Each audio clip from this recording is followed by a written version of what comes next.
Hello नमस्कार दोस्तों, स्वागत है आप सभी का बाघेम्बर जी के पिटारा में। और आज मैं एक बेहतरीन टॉपिक के साथ आज मैं फिर आप सबों के साथ जुड़ चुका हूं। और आज की जो टॉपिक होने वाली है बहुत ही मज़ेदार, बहुत ही बेहतरीन टॉपिक है। और वो टॉपिक है local administration of Jharkhand. Jharkhand की स्थानीय प्रशासन के बारे में आज हम चर्चा करने वाले हैं, बातें करने वाले हैं। तो चलिए स्टार्ट करते हैं। Local administration of Jharkhand, Jharkhand की स्थानीय प्रशासन।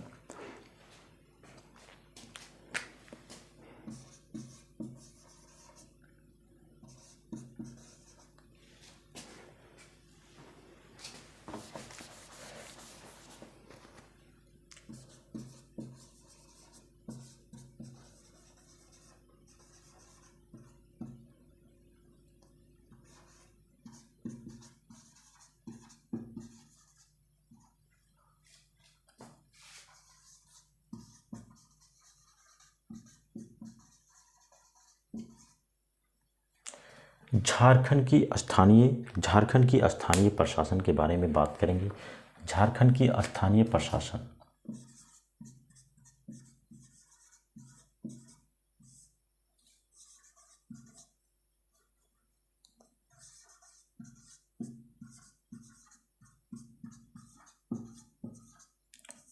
झारखंड की स्थानीय प्रशासन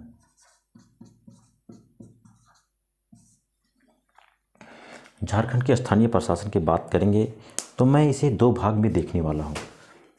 कौन कौन से भाग हैं? तो वो रूरल और अर्बन। अर्बन और रूरल दो भाग में मैं इसे देखने वाला हूँ। रूरल और अर्बन। देखिए, अगर रूरल और अर्बन की सिलसिला ये लगातार कई क्लास से चलती आ रही है। आपने अगर लगातार मेरे साथ बने होंगे तो रूरल और अर्बन की क्लास, जो रूरल और अर्बन की जो सिलसिला चलती आ रही है, वह चाहे वह जनसंख्या की बात करी जाए, चाहे वह एरिया की बात करी जाए, मैं रूरल और अर्बन दो भाग में बांटता हुआ यहाँ तक पहुँच चुका हूँ। और आज मैं लोकल एडमिनिस्ट्रेशन ऑफ झारखंड को भी दो भाग में देखने वाला हूँ। चलिए देखते हैं।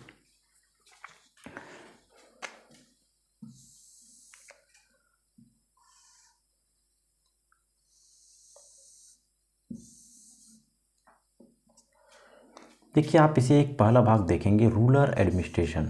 रूरल एडमिनिस्ट्रेशन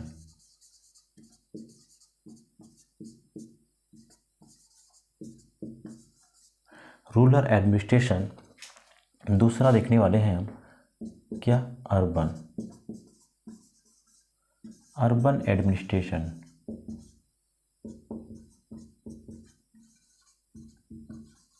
अर्बन एडमिनिस्ट्रेशन, ठीक है। अगर आप इसे कहेंगे तो इसे आप देखने वाले हैं किसमें? नगरीय प्रशासन। नगरीय प्रशासन हिंदी बोलेंगे तो आप नगरीय प्रशासन बोलेंगे। इसमें क्या बोलेंगे? इसमें आप बोलेंगे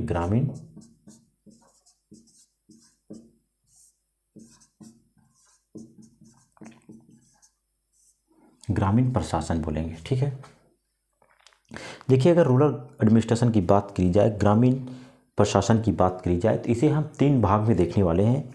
कितने भाग में? इसे हम तीन लेवल में देखने वाले हैं, तीन भाग में देखने वाले हैं। देखिए, ये भाग कौन कौन से हैं, इसे आप देख लें।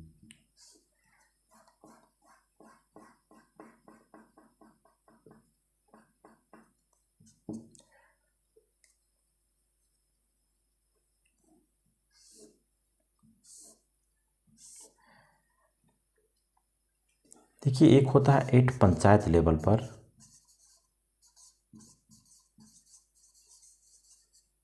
एक होता है पंचायत लेवल पर। क्या होता है? एक पंचायत लेवल पर होता है। एक देखेंगे आप एक ब्लॉक लेवल पर। क्या देखेंगे? ब्लॉक लेवल पर। एक ब्लॉक लेवल पर देखेंगे आप, और एक देखेंगे डिस्ट्रिक्ट लेवल पर। डिस्ट्रिक्ट लेवल,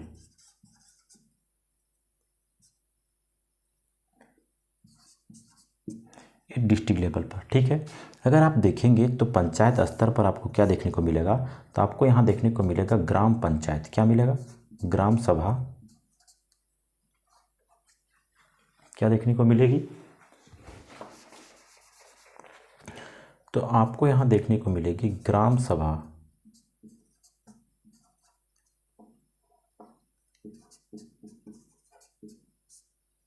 ग्राम सभा, या फिर आप इसे बोल सकते हैं ग्राम पंचायत। क्या बोलेंगे? ग्राम पंचायत। अब ब्लॉक लेवल पर देखेंगे तो ब्लॉक लेवल पर आता है पंचायत समिति, आता है पंचायत समिति।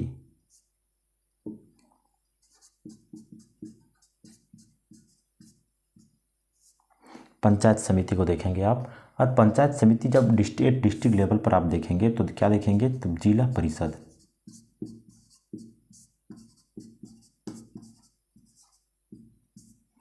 जिला परिषद को आप देखेंगे। क्या देखेंगे? जिला परिषद को।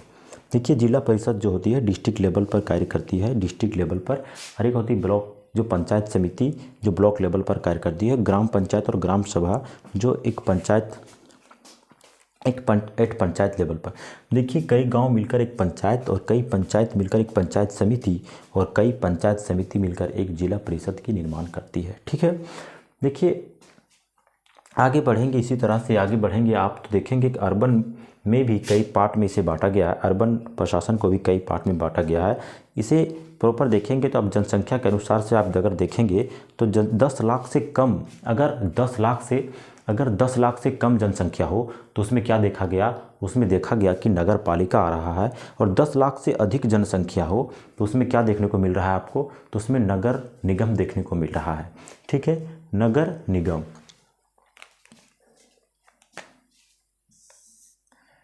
देखिए आप क्या देखेंगे? देखेंगे आप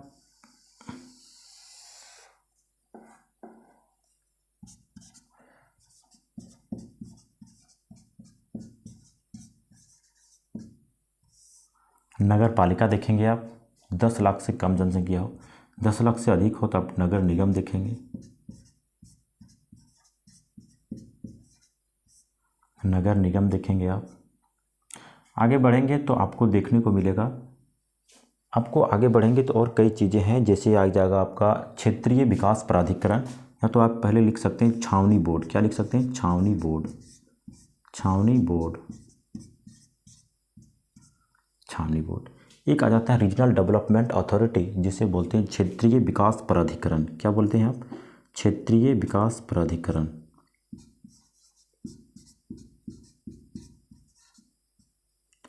क्षेत्रीय विकास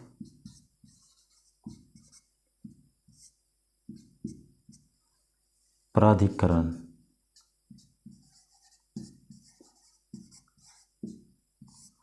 क्षेत्रीय विकास प्राधिकरण। और एक आ जाएगा अधिसूचित क्षेत्र।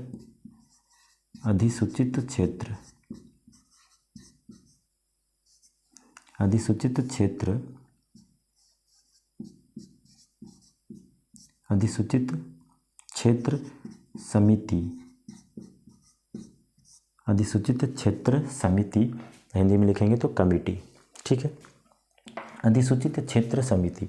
यहाँ तक ये जो आप देख रहे हैं, अगर आप इसे इंग्लिश में देखना चाहेंगे तो इंग्लिश में इसे आप बोल सकते हैं म्युनिसिपल कॉरपोरेशन। म्युनिसिपल, तो म्युनिसिपैलिटी भी बोल सकते हैं। क्या बोल सकते हैं? म्युनिसिपैलिटी, या फिर आप इसे बोल सकते हैं म्युनिसिपल कॉरपोरेशन। क्या बोल सकते हैं? म्युनिसिपल काउंसिल बोल सकते हैं, कॉरपोरेशन नहीं। Municipal COUNCIL council. क्या लिख सकते हैं? म्युनिसिपल काउंसिल लिख सकते हैं। ठीक है, म्युनिसिपल काउंसिल या तो म्युनिसिपैलिटी बोल सकते हैं। अगर नगर निगम की बात की जाए तो क्या बोल सकते हैं?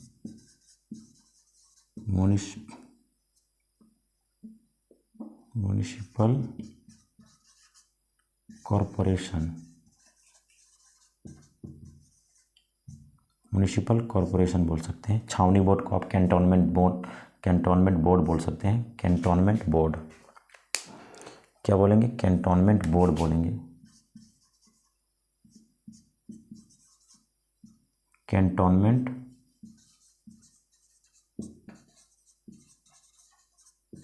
कैंटोनमेंट बोर्ड बोलेंगे आप।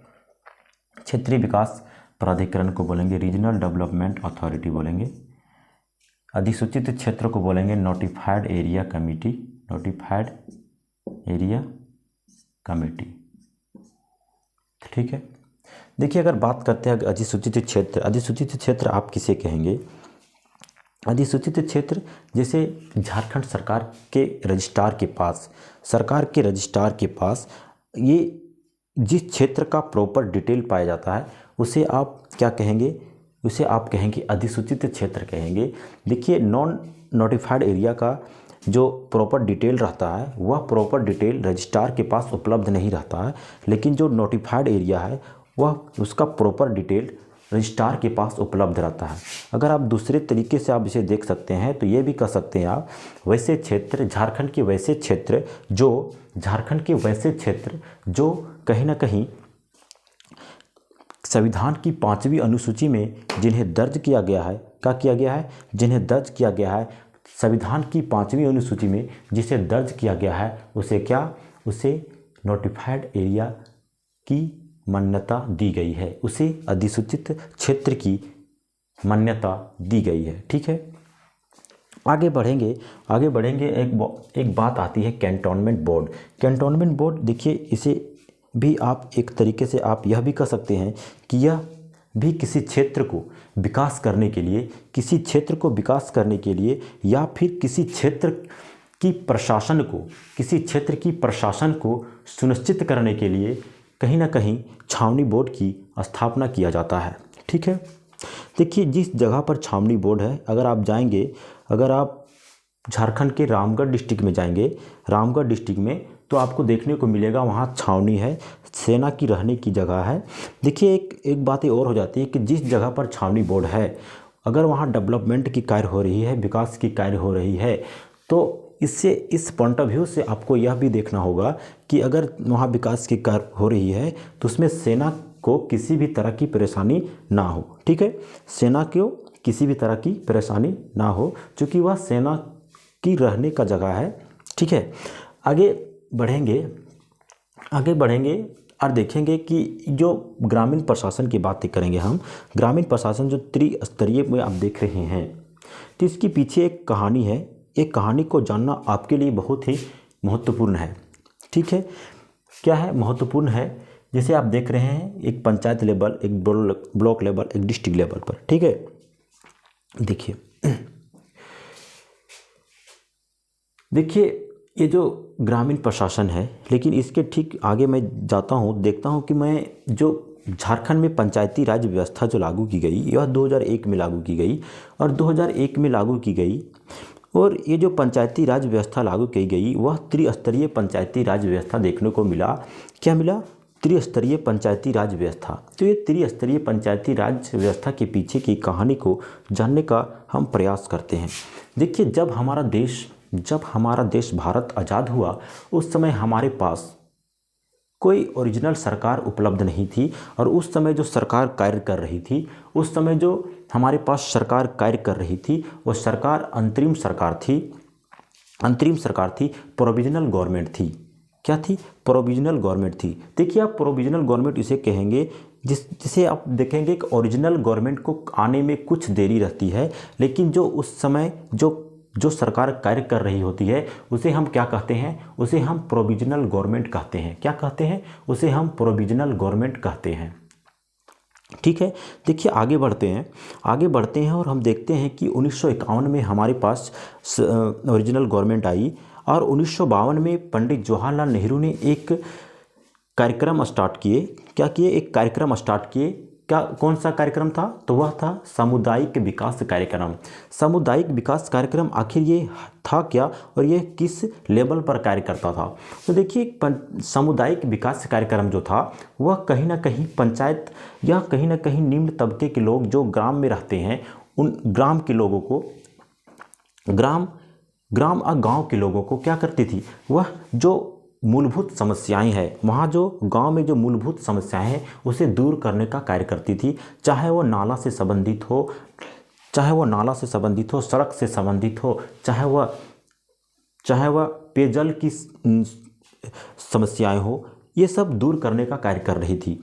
तो जब पंडित जवाहरलाल नेहरू देखे कि जब इसे लागू करने के बाद कुछ समय अंतराल के बाद जब देखे कि इसका आउटकम, इसका रिजल्ट बहुत ही बेहतरीन आ रहा है, तो इससे पंडित जवाहरलाल नेहरू जो थे इससे काफ़ी प्रभावित हुए और उन्होंने 1953 में एक राष्ट्रीय विस्तार सेवा कार्यक्रम के रूप में एक इसी का पूरक जो कार्य कर रहा था उसे स्टार्ट कर दिया, जो राष्ट्रीय लेवल पर इसे क्या कर दिया, स्टार्ट कर दिया गया।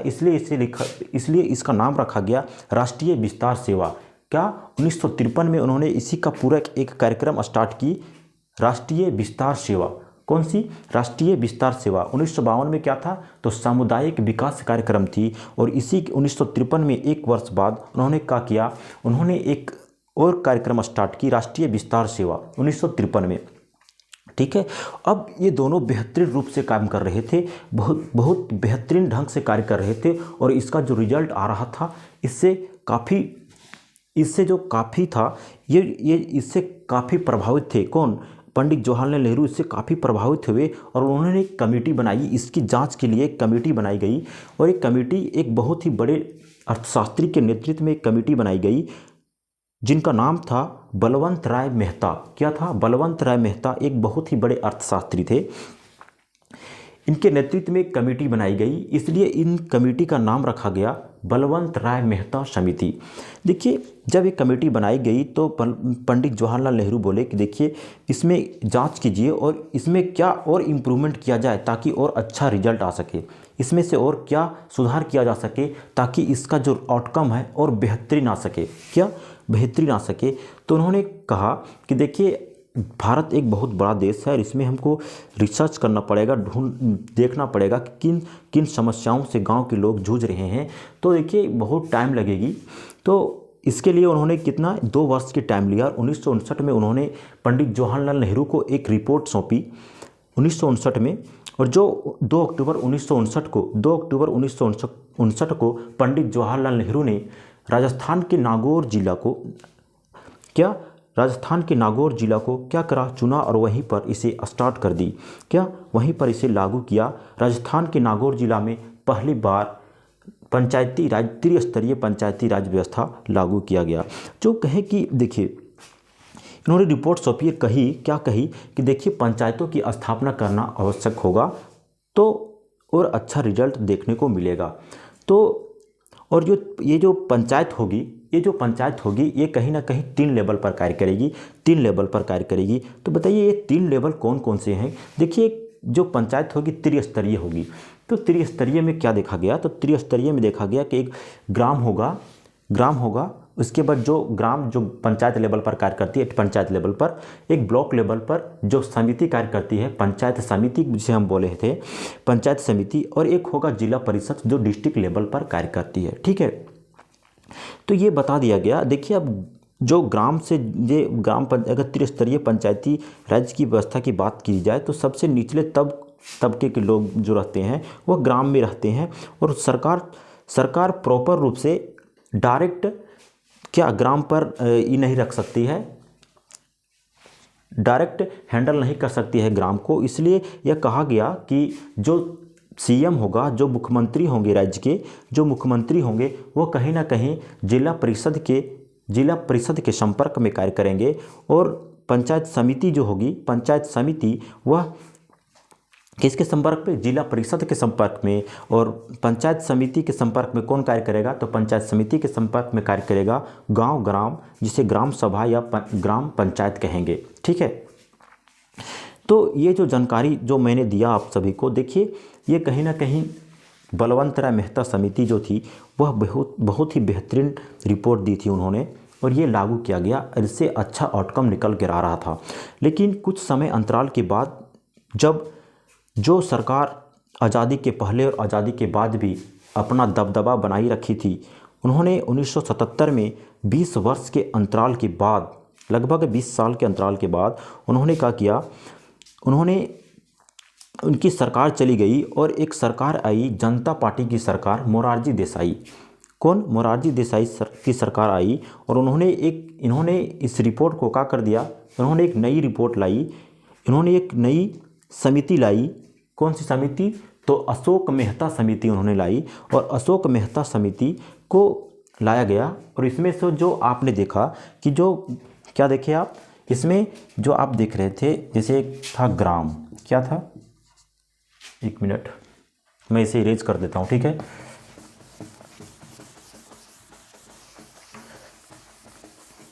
जैसे आप देख रहे थे, देखिए अब मैं पूरा डिटेल लिख देता हूँ। 1952 में, 51 में तो आई थी, लेकिन 1952 में क्या था, सामुदायिक विकास कार्यक्रम, क्या था,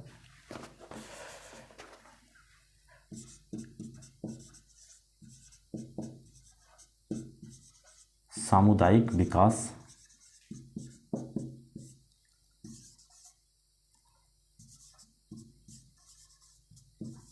सामुदायिक विकास कार्यक्रम। और 1953 में इसी का पूरक क्या था, इसी का पूरक था राष्ट्रीय विस्तार सेवा।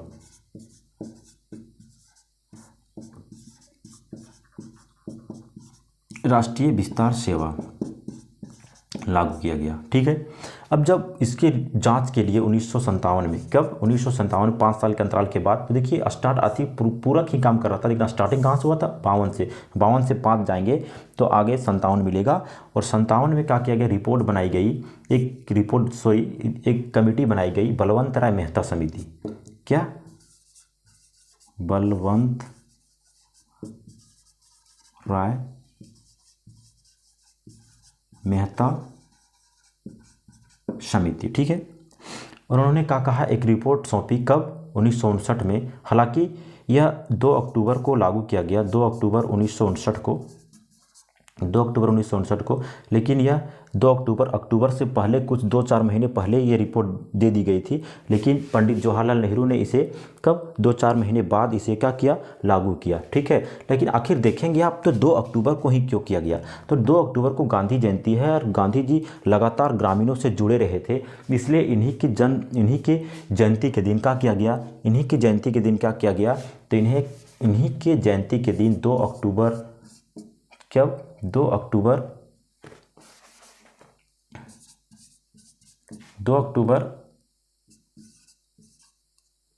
1959 को क्या किया, लागू की गई। तो वो कहाँ की गई, तो राजस्थान का नागौर जिला,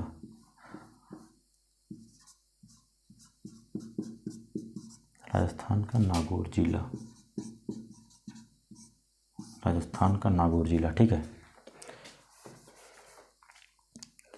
अब आगे आई और मैंने कहा कि एक अशोक मेहता समिति आई, और ये समिति कब आई, तो यह जब जनता पार्टी की सरकार, मोरारजी देसाई की सरकार जब बनी थी, तब क्या किया गया, इसे हटा दिया गया। कब हटा दिया गया, देखिए आप देख लेते, इसे ग्राम था, मैं इसे भी इरेज करता हूँ।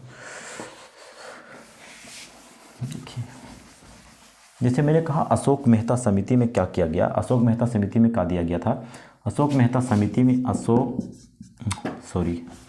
बलवंत राय मेहता समिति में क्या कहा गया कि ये त्रिस्तरीय ग्राम समिति और एक होगा जिला परिषद, ठीक है, एक जिला परिषद होगी। लेकिन जो अशोक मेहता समिति आई,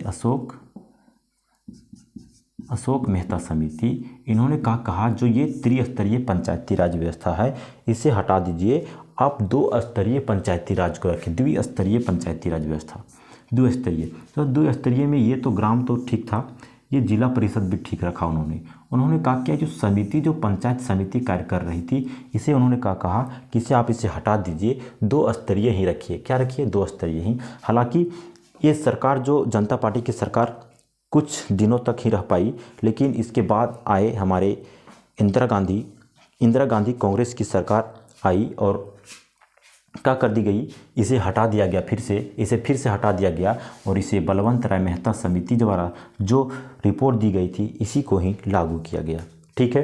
तो यहाँ तक की जानकारी आपको अच्छी लगी होगी, मैं आशा करता हूँ आप लोगों ने इसे बेहतरीन रूप से देखा होगा, सुना होगा, ठीक है। तो आगे बढ़ते हैं तो इसे मैं पहले इरेज करता हूँ, ठीक है। देखिए आगे बढ़ते हैं और कुछ चीज़ें और है जिसे आप ध्यान रखने का प्रयास करेंगे। देखिए जब जब की गई जब मैंने कहा कि जब पंचायती राज व्यवस्था 2001 में लागू की गई और 2001 में लागू की गई झारखंड में, और जो ये पंचायती राज व्यवस्था जो लागू की गई और त्रिस्तरीय पंचायती राज व्यवस्था लागू की गई, ठीक है।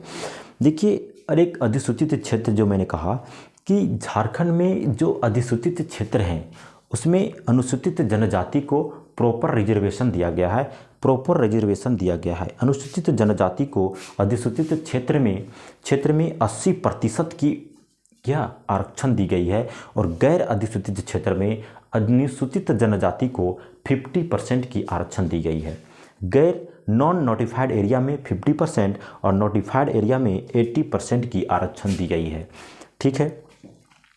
देखिए आखिर अब आते हैं, बात आगे आती है नोटिफाइड एरिया। तो झारखंड में कितने नोटिफाइड एरिया हैं? तो झारखंड में कुल 16 ऐसे हैं क्षेत्र हैं जो नोटिफाइड एरिया के अंतर्गत आते हैं। 16। तो ये 16 नोटिफाइड एरिया कौन कौन से हैं, आइए देखने का प्रयास करते हैं, समझने का प्रयास करते हैं, ध्यान में रखने का प्रयास करेंगे, ठीक है। तो चलिए स्टार्ट करते हैं, देखते हैं कि ये कौन कौन से हैं जो नोटिफाइड एरिया के अंतर्गत आते हैं, ठीक है। देख लेते हैं। देखिए पहला अगर आएगा total number of notified area. Notified area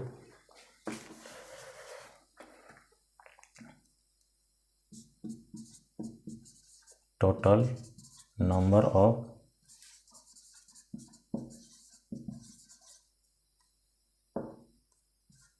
notified area, ठीक है।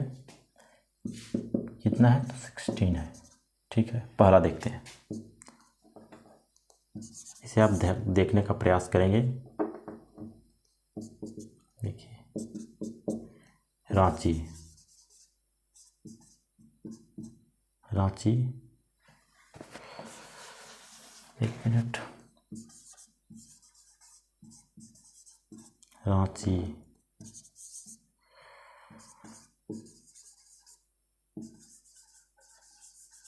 लोहरदगा, रांची, लोहरदगा, लातेहार, लातेहार। आप नीचे आएंगे थोड़ा सा तो आप देखेंगे सिमडेगा, सिमडेगा देखेंगे। और ठीक इसके हल्का सा दहिनी ओर जाएंगे सिमडेगा के तो आपको देखने को मिलेगा पश्चिमी सिंहभूम। क्या देखने को मिलेगा? पश्चिमी सिंहभूम,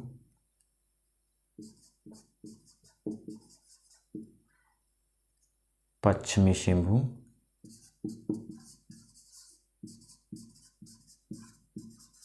पश्चिमी सिंहभूम देखने को मिलेगा। और अगर आप आगे जाएंगे तो आपको पूर्वी सिंहभूम, पश्चिमी सिंहभूम से ठीक आपको मिलेगा सरायकेला खरसावां। क्या मिलेगा? सरायकेला लिखता हूँ, सरायकेला खरसावां, सरायकेला। आगे जाएंगे ठीक तो आगे मिलेगा, आगे मिलेगा आपका पूर्वी सिंहभूम, पूर्वी सिंहभूम, पूर्वी सिंहभूम, ठीक है। और ठीक उसके ऊपर जाएंगे और उत्तर पूर्व जाने का प्रयास करेंगे तो आपको मिलेगा जामताड़ा। क्या मिलेगा? जामताड़ा देखने को मिलेगा। और ठीक अगर आप आगे जाएंगे और आगे जाने का प्रयास करेंगे तो आपको पाकुड़ देखने को मिलेगा। क्या? पाकुड़, पाकुड़ देखने को मिलेगा। और पाकुड़ जाएंगे तो आपको साहिबगंज देखने को मिलेगा, साहिबगंज,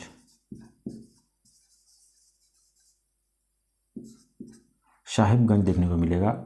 और आगे जाएंगे तो आपको गुमला, इधर आ जाएंगे, गुमला छूट गया था, आप देखेंगे तो इधर गुमला देखने को मिल जाएगा, गुमला, गुमला देखने को मिलेगा। गुमला, लातेहार, खूंटी, लोहरदगा, लातेहार, रांची, सिमडेगा, सिमडेगा। एक और आ जाता है आपका दुमका आ जाएगा।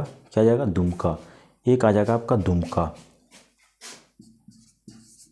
क्या आ जाएगा? दुमका। यहाँ नहीं दिखेगी। आगे आएंगे तो आपको मिलेगा 12 नंबर पर दुमका, दुमका। और एक मिलेगा आपको खूंटी। क्या मिलेगा? खूंटी। ठीक है, खूंटी मिलेगी। ये जो 13 डिस्ट्रिक्ट आपने देखा, ये 13 डिस्ट्रिक्ट तो है ही, लेकिन मैंने 16 बताया है। 16 तो 3 और कौन कौन से हैं? ये किसी ना किसी तरह से ये कोई पंचायत है या तो कोई ब्लॉक है। तो देखते हैं ये कौन कौन से हैं। तो ये कौन से हैं? तो ये पंचायत हैं, एक पंचायत और 2 ब्लॉक हैं जो नोटिफाइड एरिया के अंतर्गत आते हैं। देखिए, एक ब्लॉक है कौन सा? एक ब्लॉक आपको मिल जाता है राबडा, राबडा बकोरिया। कौन सा? राबडा बकोरिया। एक पंचायत है, राबडा बकोरिया पंचायत है, जो आपको मिलता है किस डिस्ट्रिक्ट में? तो पलामू डिस्ट्रिक्ट में, पलामू डिस्ट्रिक्ट में। ठीक है, किस डिस्ट्रिक्ट में मिलता है? पलामू डिस्ट्रिक्ट में। देखिए, एक आगे जाएंगे और आगे जाएंगे तो आपको मिलेगा एक और ब्लॉक मिलेगी, जिसे आप बोलते हैं क्या? भंडारिया, भंडारिया ब्लॉक। एक भंडारिया ब्लॉक है जो आपको गढ़वा डिस्ट्रिक्ट में देखने को मिलता है। कहाँ देखने को मिलता है? गढ़वा, गढ़वा, गढ़वा डिस्ट्रिक्ट में आपको देखने को मिलेगा, गढ़वा डिस्ट्रिक्ट में। एक आ जाता है सुंदर पहाड़ी। कौन सा? सुंदर, सुंदर पहाड़ी, सुंदर पहाड़ी जो आपको देखने को मिलेगा कहाँ? गोड्डा डिस्ट्रिक्ट में, गोड्डा डिस्ट्रिक्ट में देखने को मिलेगा।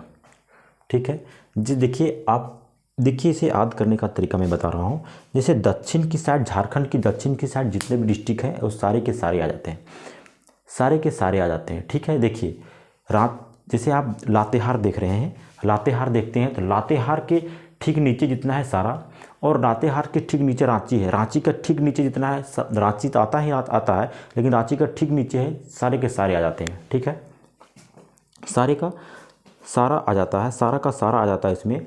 और आप आगे देखेंगे तो उत्तर पूर्व की ओर, उत्तर पूर्व की ओर आगे आप जाएंगे तो उसमें से 4 डिस्ट्रिक्ट आपको देखने को मिलेगा, चाहे वो जामताड़ा हो, दुमका हो, पाकुड़ हो।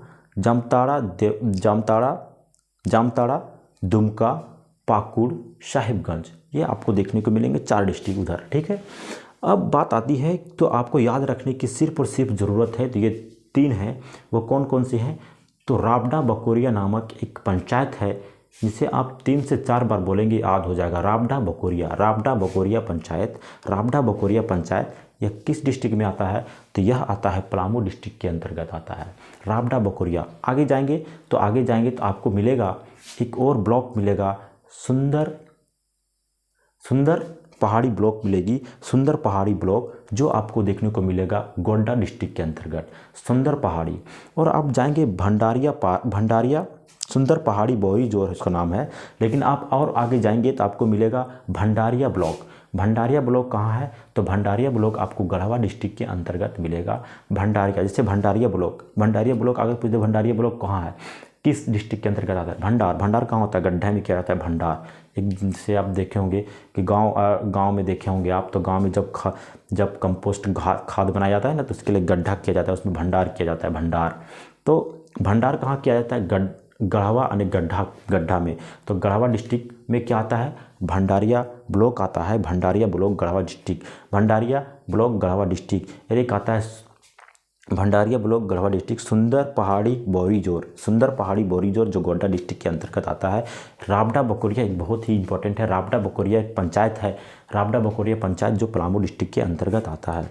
देखिए, ये सारी जितने भी डाटा मैंने बताया, ये सारी डाटा आपको कहीं ना कहीं किसी बुक में उपलब्ध मिल जाएगी, लेकिन इस तरह की जो मैंने बताया कि आप दक्षिण के साइड सारे डाटा जो है, और डिस्ट्रिक्ट के दक्षिण की ओर जितने भी डिस्ट्रिक्ट हैं वह आ जाते हैं किसमें? नोटिफाइड एरिया में आ जाते हैं। और उत्तर पूर्व की ओर अगर आप आगे बढ़ेंगे तो उसमें भी 4 डिस्ट्रिक्ट देखने को मिलेगा, और 3 सिर्फ और सिर्फ आपको 3 याद करनी है। कौन कौन सी? अगर आपको ऑप्शन भी मिल जाएगी तो आप इसे उड़ा देंगे, मुझे उम्मीद है कि आप इसे नहीं छोड़ने वाले हैं। लेकिन 3 इसे आपको याद रखना होगा, राबड़ा बकोरिया। आपने अगर एक बार भी 2 बार भी पढ़ लिया तो कोई ज़रूरी नहीं है, आपको अगर एग्जाम में आएगी तो आप इसे उड़ा देंगे। मैं इतना तो आप कर ही सकते हैं कि आप इसे क्या कर सकते हैं, इसे मार्क कर सकते हैं। 3 याद रखना है आपको, राबड़ा बकोरिया, सुंदर पहाड़ी और एक और आ जाता है भंडारिया ब्लॉक। ठीक है, ठीक है। तो आगे बढ़ते हैं, लेकिन आज के लिए यहीं तक। आज की क्लास मैं यहीं समाप्त करता हूँ। तब तक के लिए आप अपना ख्याल रखें। जय हिंद।